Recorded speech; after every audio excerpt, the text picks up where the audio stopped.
చిలకలూరుపేటలో జరిగినటువంటి సంఘటన మరింత భయాందోళనకు గురి చేస్తుంది. చాలా కరెక్ట్గా చెప్పారు.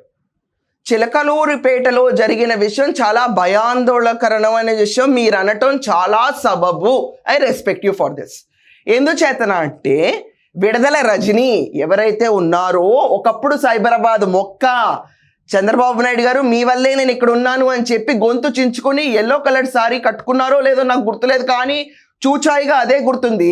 ఆవిడ చంద్రబాబు నాయుడు గారిని పొగిడితే పాపం ఆయన నిజం అనుకుని నమ్మారు. ఆ రోజు నవ్వారు కూడా. దాని తర్వాత చిలకలూరుపేటకు వచ్చిన విడుదల రజని వైసీపీ నుంచి కంటెస్ట్ చేసినప్పుడు ఒకసారి గెలవగా వాళ్ళ మరిది గారిని అరెస్ట్ చేశారు.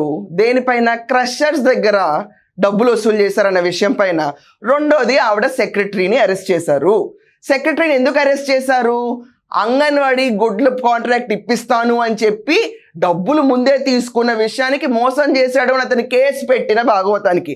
అసలు అంగన్వాడీ కాంట్రాక్ట్లు ఇప్పిస్తానని చెప్పి కుంభకోణం చేసిన వాళ్ళు అరెస్ట్ చేయకుండా ఏం చేయాలి?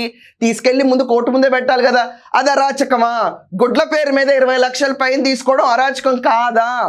ఏమన్నా అర్థం ఉందా? పోనీ అరాచకం డబ్బులు తీసుకున్నప్పుడు అంటే ఒక విడుదల రజనీ కింద ఉన్న పిఎస్కే ఇంత సీన్ ఉంటే కనుక రాష్ట్రంలో ఎన్ని మందికి ఎన్ని లక్షలు ఇల్లు ఉంటాయి? ఆ విషయాలు బయట రావడం తప్ప ఏమన్నా అర్థం ఉందా? అంబటి గారు మీరు ఇలా చెప్తే మీ మీద I really respect your lot sir, seriously. కానీ ఇలా మీరు అంటే అరాచకం అంటే లక్షల్లో, కోట్లే గొప్ప అండి, వేలు కూడా ఇంపార్టెంటే. అలాగే లక్షల్లో జరిగింది ఇలాంటి విషయం అని చెప్పి అరెస్ట్ చేస్తే మీరు తప్పంటే ఎలా?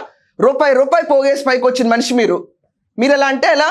రూపాయిని విలువ ఇవ్వరా? వేలకు విలువ ఎవరు? లక్షల విలువ ఎవరు? పోనీ కోట్ల రూపాయల్లో జరిగిపోయిన లిక్కర్ స్కామ్లు ఎవరు? పోనీ లక్షల కోట్లు కావాలా?